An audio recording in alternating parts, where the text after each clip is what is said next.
Video शुरू करने से पहले ये बात याद रखना, पहला जिसका मैथ का बेसिक क्लियर है, जिसको ये नहीं पता हो कि क्वेश्चन कैसे सॉल्व करना है, प्लस जिसकी प्रैक्टिस कम हो, उनके लिए वीडियो फायदेमंद है।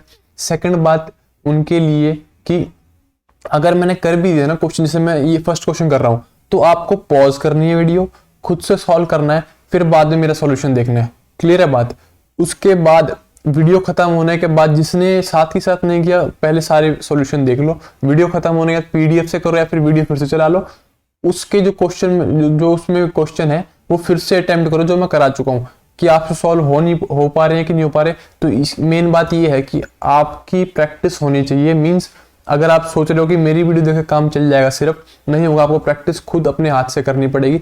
तो ये बात याद रखना। तीसरी बात ये कि जो ये सारे क्वेश्चंस है ना, जब हम कर लेंगे, मतलब 20 ऑलमोस्ट क्वेश्चन पेपर कर लेंगे, तो आपके पूरा क्वेश्चन बैंक हो जाएगा। मीन्स 400-500 क्वेश्चन हो जाएंगे।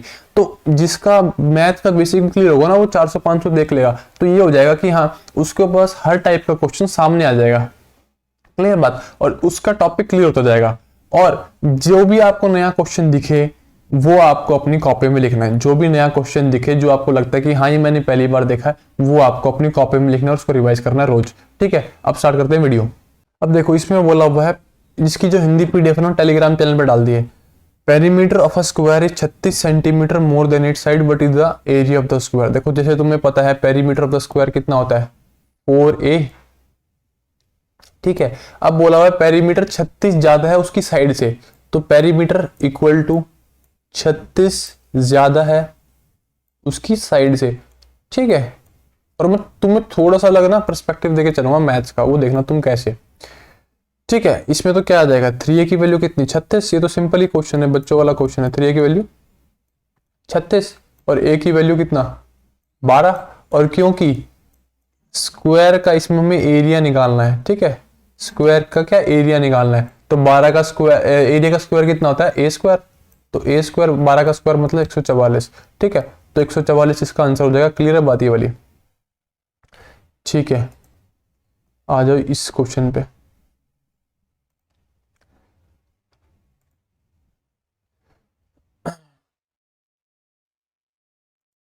अब देखो, इसमें बोला हुआ है a solid cylinder is melted to form a solid cube. एक सिलेंडर है, एक बेलन है, उसको पिघला के क्यूब में बदल दिया गया है। Radius of the base, radius दी हुई सिलेंडर का 44, हाइट दी हुई 14, और साइड जो क्यूब बना है मेल्ट करके उसकी दी हुई 11 सेंटीमीटर। ये पूछा हुआ कितने क्यूब बन सकते हैं। अब किसी भी चीज को आप मेल्ट करोगे तो उसका, और नई चीज बनाओगे तो उसका वॉल्यूम सेम रहेगा। मीन्स अगर आप 1 लीटर की पानी की बोतल को किसी भी 4 लीटर या 5 लीटर कंटेनर में डालोगे तो वो 1 लीटर ही रहेगा ना, तो मीन्स वॉल्यूम सेम रहेगी। ठीक है, तो सिलेंडर की वॉल्यूम क्या होती है, सिलेंडर की वॉल्यूम होती है pi r square h, sorry, cylinder की वॉल्यूम क्या होती है, पाई आर स्क्वायर एच। तो पाई मतलब 22/7। ठीक है, pi r square, r square radius जो कि दिया हुआ 44। ठीक है, आर स्क्वायर, और हाइट h जो कि 14 दी हुई है। अब क्योंकि उसमें से काफी सारे क्यूब बनेंगे, जब तो नंबर ऑफ क्यूब्स पूछा हुआ है, तो n, और क्यूब का फॉर्मूला कितना, a क्यूब, a क्यूब, तो 11 इंटू 11 इंटू 11। क्लियर है बात? बस अब काटना है और इस n की वैल्यू निकालनी है, काटना है और n की वैल्यू। देखो, इस 11 से ये 44 4 बार कटेगा, इस 11 से ये 44 4 बार कटेगा, और इस 11 से ये 22 2 बार कटेगा। क्लियर है बात? और इस 7 से ये 14 2 बार कटेगा। 4 4 16, 16 दूनी 32 और 32 दूनी 64। तो n की वैल्यू कितनी आ गई?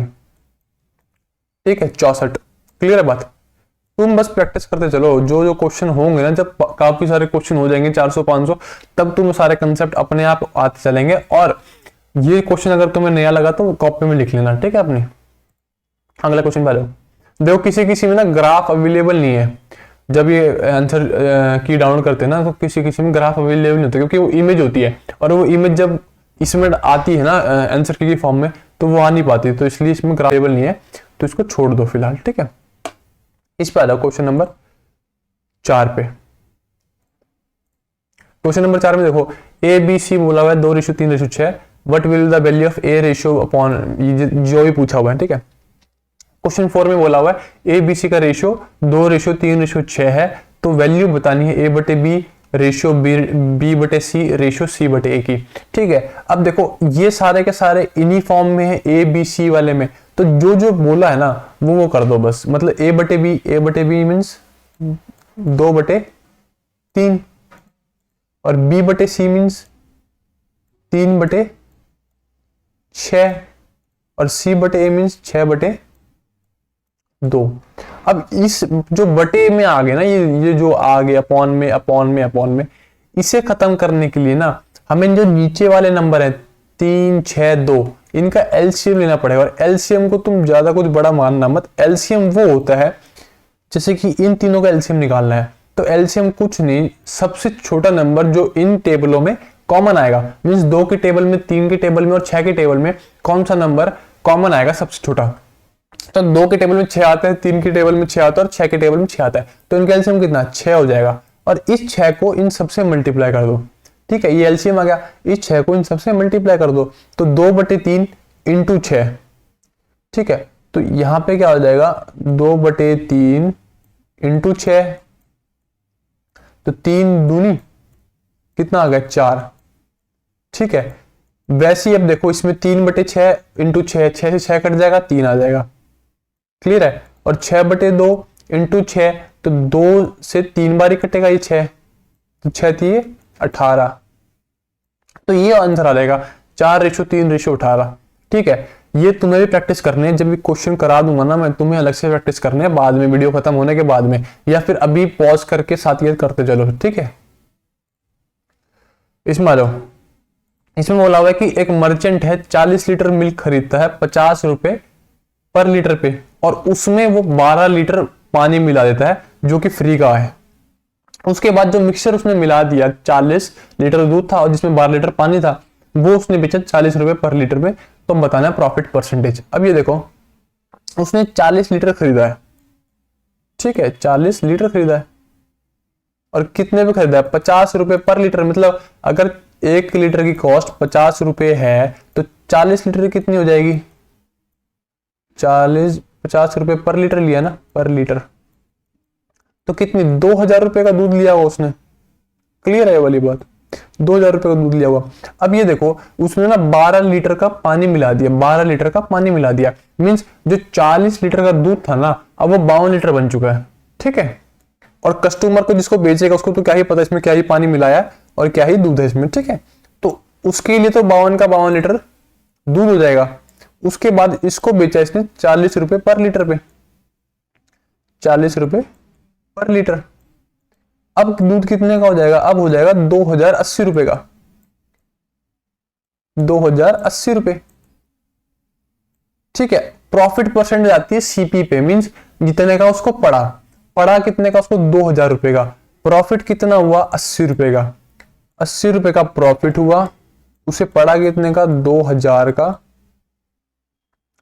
और प्रॉफिट परसेंटेज निकालनी है तो इंटू में 100। तो इससे ये और इससे ये और इससे ये, तो 2 चौके, तो 4% का प्रॉफिट आ जाएगा, तो 4% का प्रॉफिट आ जाएगा। ठीक है, ये बात क्लियर है। चलो आगे आ जाओ। इसमें बोला हुआ है 60 किलो अलॉय है ए का, मिक्स कर दिया गया 80 किलो ऑफ अलॉय बी के साथ। उसके बाद ए जो अलॉय है उसमें जिंक और कॉपर का रेशियो 7:5 है और बी के अलॉय का रेशियो 3:7 है। तो ये बताना है, वेट बताना है जिंक का अलॉय में।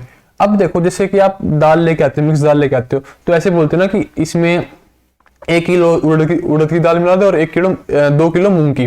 ठीक है, तो मीन्स उसका रेशियो कितना होगा 1:2, और क्योंकि आपने टोटली 3 किलो दाल ली है तो उसमें रेशियो कितना होगा 1:2 और कितना टोटल 3 किलो। ठीक है, अब देखो इसमें 60 किलो है और इसमें 7:5 में मिलाया गया जिंक ए में, सॉरी अलॉय ए में। अभी देखो अलॉय ए है 60 किलो का, अब इसमें ना जिंक और कॉपर कितने में है 7:5 में। ठीक है, 7:5 में, मतलब इसका अगर टोटल वेट लें तो 12x।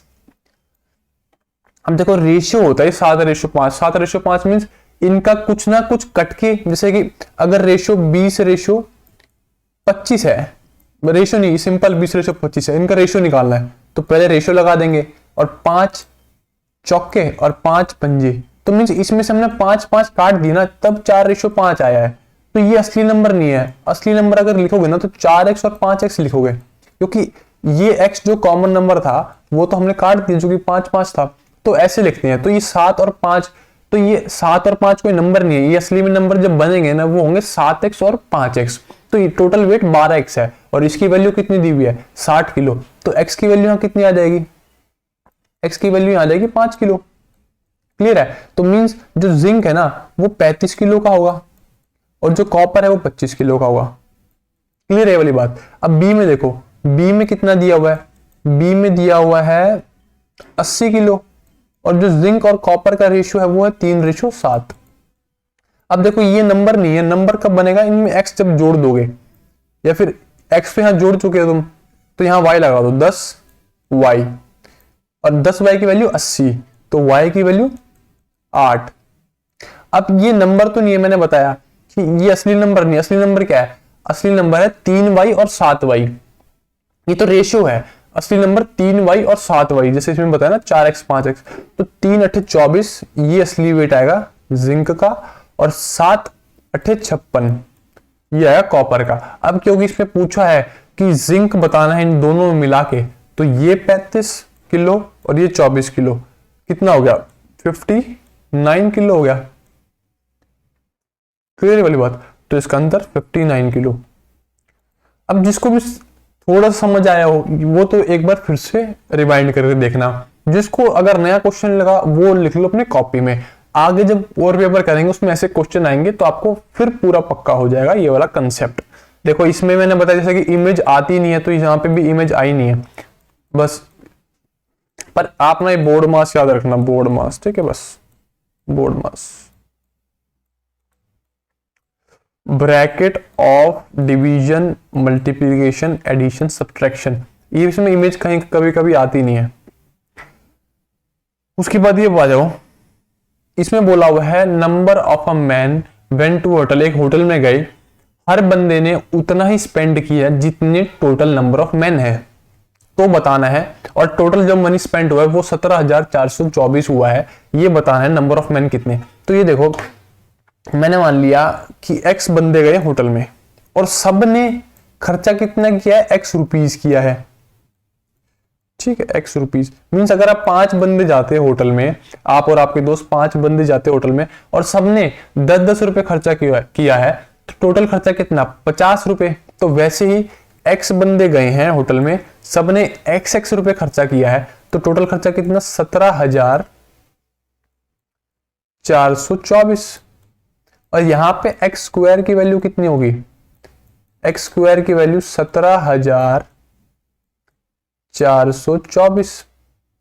अब ये देखो इसमें अब इसको स्क्वायर रूट निकालना है आपको, 17,424 ये किसका स्क्वायर रूट है। अब ना आपको ऑप्शन में आना है, देखो ये ऑप्शन दिए हुए, अगर यहाँ 102, देखो फिलहाल आखिरी में 2 है, सबको इग्नोर करो, इसको 100 मान के चलो, 100 का स्क्वायर 10,000 आता, 100 का स्क्वायर 10,000 आता और यहाँ पे है 17,424, तो आसपास अगर 102 का भी निकाल दोगे तो 17,424 पे नहीं पहुंचेगा।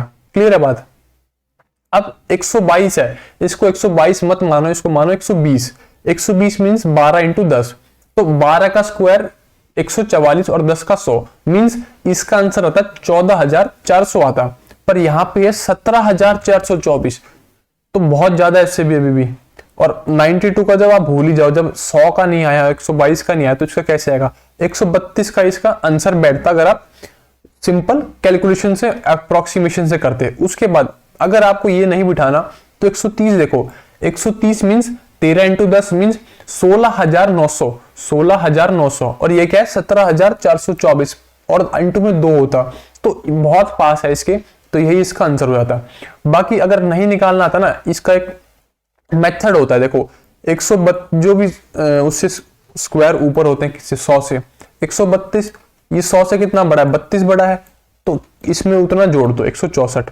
अब लगा दो 32 का स्क्वायर, 32 का स्क्वायर होता है 1024, ऐसे लिखना है, वो लिखना ऐसे होता है, ठीक है, ये 4 ये 2 ये 4 और ये 7 और ये 1, तो 17,424 आ जाएगा इसका आंसर। ठीक है, 132 का स्क्वायर ये निकालने का तरीका है। क्या करना है, 132 100 से कितना बड़ा है उतना ऐड कर दो, 32 बड़ा है तो 132 में 32 ऐड कर दो 164, और 32 का स्क्वायर लिखना है ऐसे, मींस 2 डिजिट पीछे रह जाए और 2 डिजिट इसके अंदर घुस जाए, तो ऐसे लिखना और 17,424 का आंसर आ जाएगा। बाकी अप्रोक्सीमेशन से करोगे इसके लिए बेस्ट है। इसमें भी देखो पाई चार्ट दिया हुआ था बट इसमें अवेलेबल नहीं है तो इसका हम कुछ कर नहीं सकते, ठीक है। अब ये देखो इसमें बोला हुआ है 2 कार हैं, स्टार्ट होती हैं एक सेम पॉइंट से, मूव अलोंग डिफरेंट अलग अलग 2 रोड पे जाती हैं, राइट एंगल है एक दूसरे के। उसके बाद बोला हुआ है एक पहले जो स्पीड है कार की वो है 18 किलोमीटर प्रति घंटा, दूसरे कार की स्पीड है 72 किलोमीटर प्रति घंटा, और ये बताना है 6 सेकंड तक चली, उसके बाद उनकी डिस्टेंस बताओ। अब देखो इस पॉइंट से एक तो यहाँ गया होगा, यहाँ गया होगा, ये मैंने मान लिया कि 18 किलोमीटर वाली जो गाड़ी है वो यहाँ से गई होगी और 72 किलोमीटर वाली गाड़ी यहाँ से गई होगी, वो कुछ भी मान सकते हैं, आपकी मर्जी है, ठीक है। ये 18 वाली और ये 72 वाली। अब 18 वाली देखो कैसे गई होगी, 18 किलोमीटर प्रति घंटा मीन्स पहले तो क्योंकि क्वेश्चन मीटर आंसर मीटर में दिया हुआ है तो इस किलोमीटर को मीटर में कर लेते हैं, 1 किलोमीटर में 1000 मीटर होते हैं, तो मीन्स 18,000 मीटर। और क्योंकि 18 किलोमीटर या 18,000 मीटर वो 1 घंटे में कर रही है, तो ये कितने में, 1 घंटे में करेगी। इसका मतलब 18 किलोमीटर प्रति घंटे का मतलब यही तो है कि 18 किलोमीटर 1 घंटे में जा रही है, हमने मीटर में कन्वर्ट कर लिया। अब ये आर है और यहाँ पे सेकंड है, तो इसको सेकंड में कन्वर्ट कर लो। एक आर में कितने 60 मिनट होते हैं, एक आर में 60 मिनट होते हैं, ये स्लैश है मीन्स और, ठीक है। अब इस 60 मिनट को सेकंड में बदल लो, 1 मिनट में कितने होते हैं 60 सेकंड होते हैं, तो 18,000 metre, 18,000 metre equal to 3600 second आ जाएंगे। इस 2 जीरो से ये 2 जीरो गई, ठीक है। 1 सेकंड की वैल्यू कितनी आ जाएगी, 1 सेकंड की वैल्यू आ जाएगी 36 180/36 मीन्स 5 मीटर। 1 सेकंड में 5 मीटर जा रहा है तो 6 सेकंड में 30 मीटर। क्लियर है वाली बात। तो जो 18 किलोमीटर प्रति घंटा वाली गाड़ी है ना 30 मीटर जाएगी। क्लियर है वाली बात।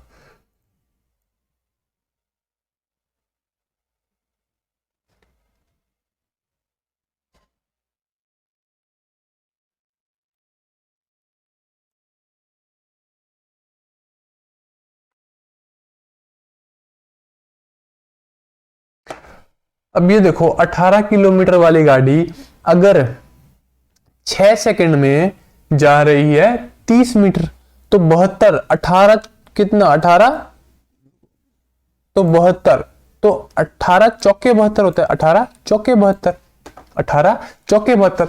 क्या तो जैसे मैंने अभी निकाल के दिखाया 72 किलोमीटर, जैसे मैंने 18 किलोमीटर वाला निकाल के दिखाया वैसे भी निकाल सकते हो, पर क्योंकि 18 किलोमीटर वाली गाड़ी 6 सेकंड में 30 मीटर जा रही है तो 18 चौके 72 होता है।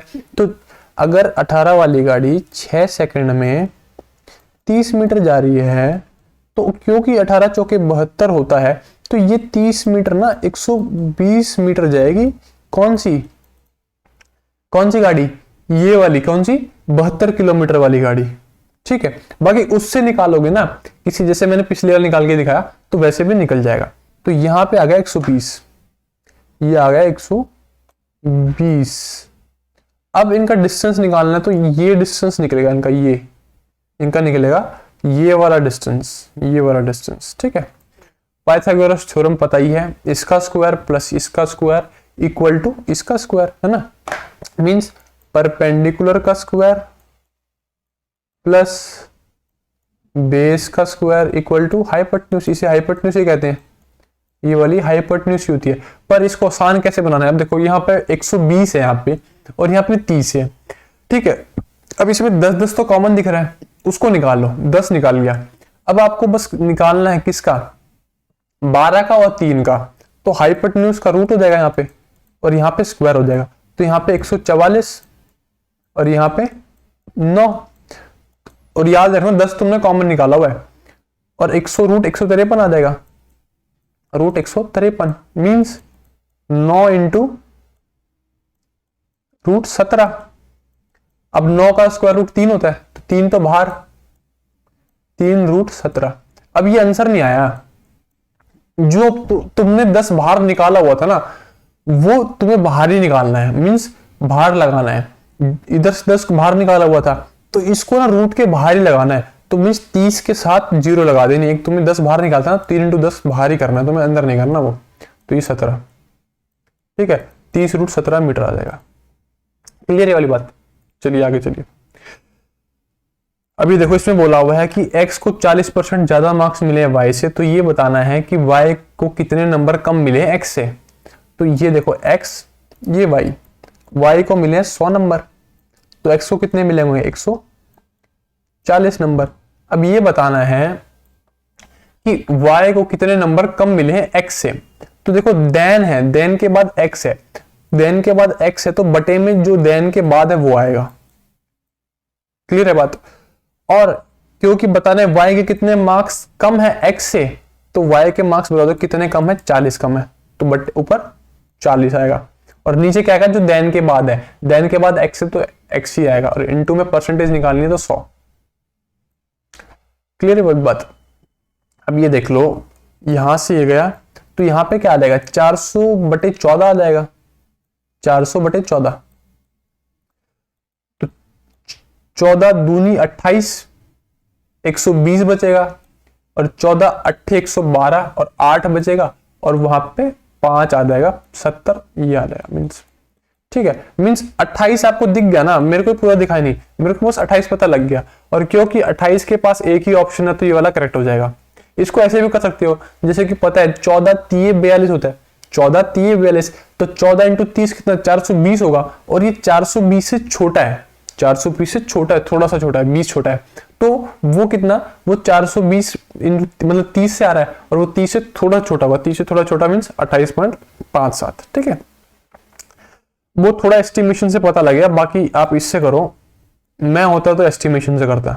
ठीक है, मतलब 14 दूनी दिख गया, उसके बाद 8 दिख गया, तो 28 एक में ही है, तो ये ऑप्शन करेक्ट हो जाएगा। आगे सॉल्व, ये 0.5 सॉल्व करने की जरूरत नहीं पड़ेगी आपको। इसमें बोला हुआ है simple interest received by a person 15 साल में 180% है प्रिंसिपल का, तो ये बताना है एनुअल रेट ऑफ इंटरेस्ट क्या है। अब देखो सिंपल इंटरेस्ट का फॉर्मूला पता होगा, SI इक्वल टू कितना होता है? P into rate, principal into rate into time बटे में 100। ठीक है, अब बोला हुआ है कि जो प्रिंसिपल है, जो सिंपल इंटरेस्ट है वो 180% है, इसको मिटा दे रहा हूं। ठीक है, अब ये बोला हुआ है कि जो सिंपल इंटरेस्ट है वो 180% है प्रिंसिपल का, तो प्रिंसिपल अगर मैंने 100x मान लिया, ठीक है, तो SI कितना? 180% ऑफ प्रिंसिपल। 100 का 10% 10 होता है, 100 का 20% 20 होता है, 100 का 45% 45 होता है, 100 का 80% 80 होता है, 100 का 200% 200 होता है, 100 का 180% 180 होता है। ठीक है, तो SI कितना? 180x। अब फॉर्मूला डाल दो, क्लियर है बात? SI 180x, principal 100x, rate निकालना है, टाइम 15 साल बटे में 100, ये फॉर्मूला डाल दिया। इस x से ये x कट जाएगा, इस 100 से ये 100 कट जाएगा, और 15 × 12 180, तो R की वैल्यू कितनी आ गई? 12%। क्लियर है वाली बात? चलो इसमें देखो, इसमें बोला हुआ है कि कितने नंबर डिविजिबल हैं 1 से लेके 200 तक, जो कि डिविजिबल है 9 से। ठीक है, तो पहला नंबर डिविजिबल कौन सा होगा? 9, 9 से, क्योंकि 9 एकम 9 आता है, फिर 18, फिर चलते रहेंगे चलते रहेंगे चलते रहेंगे, 200, अब जाना है 200 तक जाना है। अब आपको पता है 180 आएगा, आगे जाके 180 आएगा, जो कि 9 से डिविजिबल होगा। 180, देखो 180 आया, उसके बाद अगला नंबर डिविजिबल क्या हुआ? 189, और उससे अगला 198। क्लियर है? अब ये क्या होता है? ये होता है 9 एकम 9, और ये क्या होता है? ये 9 × 20, और 9 × 21, और 9 × 22, तो 9 × 22 कितना होता है? 198। तो देखो ये 1, ये 2, 3, 4 ऐसे चलते जाएंगे, और ये 22, टोटल नंबर कितने हो गए 22। क्लियर है, ये गिनती तो होगी 1 2 3 4 5 6 7 ये 22 तक जाएगी, ये गिनती तो होगी, टोटल नंबर भी 22 हो जाएंगे। क्लियर है वाली बात। चलो अब ये बोला हुआ है एवरेज नंबर है 19 नंबर का 37 है, उसके बाद ये बताना है कि अगर हर नंबर में हमने b ऐड कर दिया तो एवरेज 59 हो जाता है। तो अब बताना है वैल्यू ऑफ b क्या है। अब देखो एवरेज क्या होता है, अगर आपके पास 4 नंबर है, जैसे मैंने मान लिया 1 2 3 4 ये 4 नंबर है, ये जैसे मान लिया ये 8 है, ये 9 है, ये 7 है, ठीक है, ये 8 है, ये 9 है और ये 7 है। तो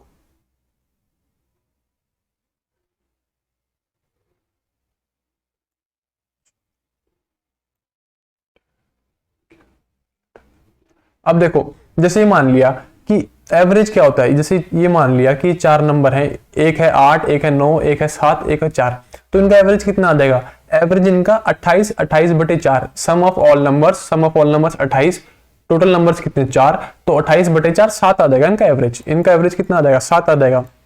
इसका मतलब ये है एवरेज का मतलब कि फिलहाल इसको भी 7 दे रहे हैं, इसको भी 7 दे रहे हैं, इसको भी 7 दे रहे हैं, इसको भी 7 दे रहे हैं, मींस ये सारे बढ़ जाएंगे इक्वली ताकि सबको साथ साथ मिल सके, पर असल में नंबर और कुछ है। ये एवरेज का आपको ये मान के चलना है कि ये फिलहाल 4 नंबर चारों के चारों 7 7 7 है, ठीक है। अब क्योंकि ये 19 नंबर 37 है, 19 नंबर का एवरेज 37 है, तो मींस ये सारे के सारे जो 19 नंबर होंगे वो क्या होंगे 37 37 37 37। ये असल में 37 37 नहीं मिलेंगे, ये एवरेज की सब, जैसे मैंने बताया कि यहाँ 7 7 जरूर है, पर ये असली नंबर 8 9 7 4 है, सारे 7 नंबर नहीं मिलेंगे। तो 19 नंबर्स का एवरेज 37 है, मींस 37 37 37 37, ठीक है। अब अगर इसमें बोला है हर नंबर में b जोड़ दिया गया तो एवरेज 59 हो जाता है। तो अगर हर नंबर में 59 हो गया, हर नंबर में b जोड़ दिया गया, तो मींस अब देखो इसमें हर नंबर में सिर्फ 7 7 7 है, इसमें अगर मैं बोल दूं हर नंबर में मैंने 1 जोड़ दिया, तो हर नंबर में 1 जोड़ दिया मींस ये कितना हो जाएगा, ये हो जाएगा 9, ये हो जाएगा 10, ये हो जाएगा 8 और ये हो जाएगा 5। इसका एवरेज कितना निकलेगा 8 और 9 13, 13 और 10 23 और 23 और 9 32 और 32 बटे 4 8। देख रहे हो, अगर हर नंबर में 1 जोड़ दिया तो एवरेज में भी 1 जुड़ गया, अगर हर नंबर में 1 जोड़ दिया तो एवरेज में भी 1 बढ़ गया। तो अगर हर नंबर में b जोड़ दिया तो एवरेज में कितना बढ़ा, यहां बढ़ा है एवरेज में 22, तो हर नंबर में कितना जोड़ा होगा, हर नंबर में जोड़ा है 22। क्लियर है वाली बात, तो हर नंबर में 22 जोड़ दिया है। क्वेश्चन दिया हुआ है what is the greatest number that will divide, जो डिवाइड करेगा 76 302 और 463 को ताकि रिमाइंडर 4 आए। अब इसको ना बेस्ट इसका तरीका ऑप्शन से देखो, इसमें तो आंसर दिख रहे हैं, बट अगर स्टार्टिंग में 6 होता तो 6 से डिवाइड करता 76 को, तो 6 12 72 और बचा रिमाइंडर 4, इसमें रिमाइंडर 4 बचेगा, ठीक है। 306 इसमें रिमाइंडर 4 बचेगा। डिवाइड करके देखोगे ना तुम्हें पता लग जाएगा। और डिवाइड ऐसे नहीं करना कि वही ऐसे वाला बच्चों वाला करने लग जाओ। 310 है तो इसको तोड़ लो 300 और 10 में, तो जैसे पता है आपको 300 तो पूरा डिवाइड हो जाएगा 6 से, पूरा डिवाइड हो जाएगा, 10 बचा, 10 में भी 6 कम 6 तो रिमाइंडर कितना 4, 463, ये आएगा 462 से पूरा डिवाइड हो जाएगा और 1 आएगा। ये मैं कैसे कर रहा हूँ, तोड़ के कर रहा हूँ। अब मुझे पता 420 तो पूरा डिवाइड हो जाएगा और बचेगा कितना 43, और 43 में भी 42 पूरा डिवाइड हो जाएगा, बचेगा 1 रिमाइंडर। ये आपको धीरे धीरे आएगा। 12 से करना है, 12 छिके 72, 4 रिमाइंडर जरूर आएगा। और यहां पे कितना 240, 300 तो पूरा डिवाइड होगा, यहां रिमाइंडर आएगा 10, ठीक है। ये गलत हो जाएगा, रिमाइंडर चाहिए 4। 3 से देखो 75 रिमाइंडर आएगा 1, ये भी गलत, तो ऑप्शन 1 ही सही निकलेगा 9। क्लियर है वाली बात। बाकी 9 से डिवाइड करके देख लो, रिमाइंडर भी सेम ही आएगा। तो 9 8 72, 4 रिमाइंडर, उसके बाद 302 306 पूरा कटेगा, उसके बाद 4 रिमाइंडर, और यहां से 4 5 9 पूरा कटेगा तो 4 रिमाइंडर यहां से आ जाएगा। तो 9 से भी 4 रिमाइंडर आ रहा है। क्लियर है वाली बात। वो डिवाइड करके देखोगे ना, वो मैं आपको अभी फिलहाल इसलिए बता रहा हूं ऑप्शन से, क्योंकि ऑप्शन से बेस्ट रहेगा डिवाइड करने में। क्लियर है।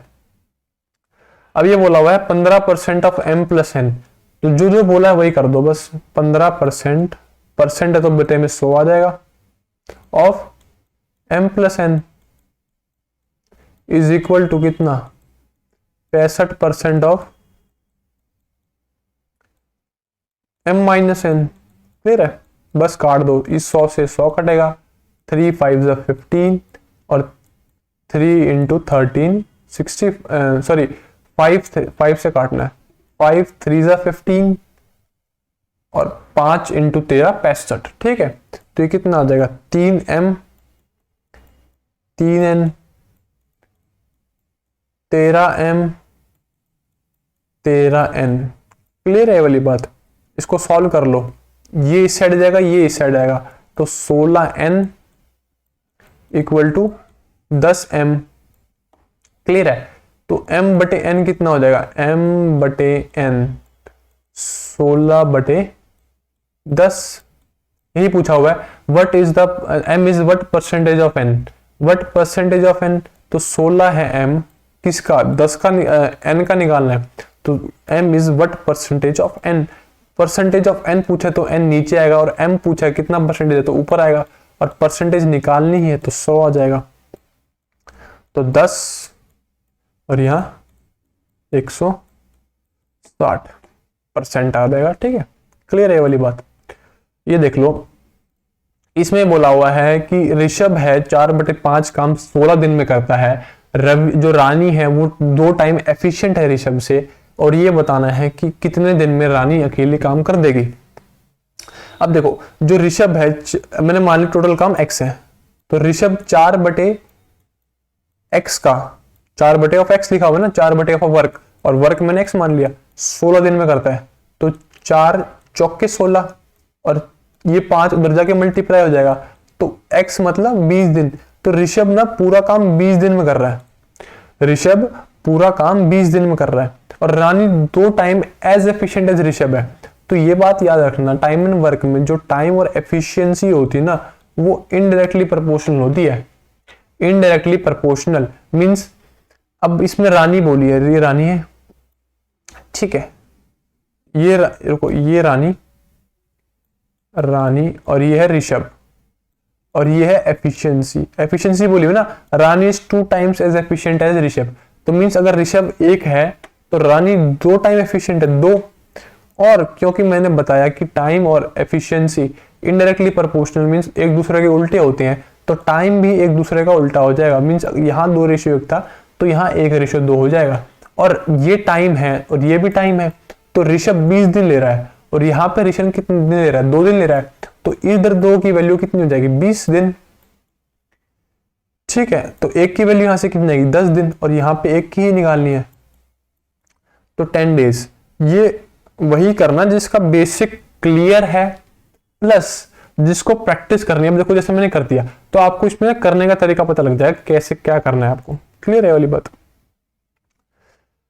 देखो, इसमें भी ना लाइन चार्ट दिया हुआ है, तो ये वाला किसी काम का नहीं है क्वेश्चन। इसमें भी देखो इमेज होती है तो वो आती नहीं, इमेज आ रखी है यहाँ पे। बोर्ड मास तुम बस याद रखना, ऐसे क्वेश्चन में बोर्ड मास अप्लाई होता है। अब ये देखो, एक ट्रेन है मुंबई से चली 3 बजे पे, और अहमदाबाद की तरफ चली, कितनी स्पीड, 35 किलोमीटर प्रति घंटे की स्पीड है। दूसरी ट्रेन चली अहमदाबाद से 5 PM पे, 2 घंटे बाद मुंबई की तरफ चली, स्पीड कितनी, 45 किलोमीटर प्रति घंटा। डिस्टेंस दोनों के बीच में 390 किलोमीटर का। तो ये बताना है कि दोनों ट्रेन किस टाइम पे मिलेंगी, दोनों ट्रेन किस टाइम पे मिलेंगी। अब ये देखो, ये मैंने मान लिया मुंबई है यहाँ पे, और ये है अहमदाबाद। ठीक है, ये मुंबई और ये है अहमदाबाद। ये चली है 3 PM पे, ठीक है, ये 3 PM और ये चली है 5 PM पे। तो पहले लाइन का टाइम बराबर करो, टाइम बराबर करो। 3 PM 2 घंटे पहले चली है, तो इसको 2 घंटे पहले चलवा दो, मीन्स इसको 5 PM पे ही ले आओ, इसको ले आओ 5, इसको ले आओ 5 PM पे।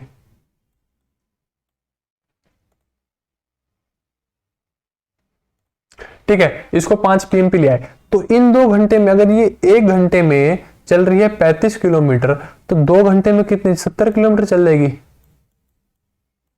2 घंटे में 70 किलोमीटर। अब क्योंकि जो इनका डिस्टेंस था बीच का 390 था, है ना, मुंबई से अहमदाबाद का डिस्टेंस 390 किलोमीटर है, तो 70 चल दिया। अब बचा कितना, यहां से यहां तक। अब 5-5 बज चुके हैं दोनों में सेम, यहाँ पे 5 बज चुके हैं, यहाँ भी 5 बज चुके हैं। बचा डिस्टेंस कितना, 320 किलोमीटर। ठीक है, अब क्योंकि दोनों अपने एक दूसरे की तरफ आ रही हैं, दोनों एक दूसरे की तरफ आ रही हैं, ठीक है, अब दोनों एक दूसरे की तरफ आ रही हैं, इसका मतलब कि ये यहां से आएगी और ये यहां से आएगी, तो टोटल डिस्टेंस 320 किलोमीटर कवर हो जाएगा, क्योंकि आधा से मतलब कुछ ये कवर करेगी, कुछ ये कवर करेगी, तो मिलेंगे जब ही ना, जब वो 320 किलोमीटर पूरा हो जाएगा, जुड़ जाएगा। और क्योंकि दोनों एक दूसरे की तरफ आ रही हैं, तो डिस्टेंस कवर करेंगे क्या, क्योंकि दोनों एक दूसरे की तरफ आ रही हैं, स्पीड, रिलेटिव स्पीड कितनी प्लस हो जाती है। जब दोनों चीज एक दूसरे की तरफ आती हैं तो कम टाइम में ज्यादा डिस्टेंस कवर होगा, कम टाइम में ज्यादा डिस्टेंस कवर होगा, क्योंकि ये यहां से कवर करेगी और ये यहां से कवर करेगी, तो डिस्टेंस क्या हो जाएगा, जो स्पीड क्या हो जाएगी, वो ऐड हो जाती है। तो मीन्स डिस्टेंस तो 30, जो speed equal to distance upon time, तुम्हें तो पता ही है, speed equal to distance upon time. Time कितना हो जाएगा, डिस्टेंस अपॉन स्पीड, डिस्टेंस कितना 320 किलोमीटर, और क्योंकि मैंने बताया स्पीड ऐड हो जाएंगे क्योंकि दोनों एक दूसरे की तरफ आ रही हैं, तो 35 और 45 80,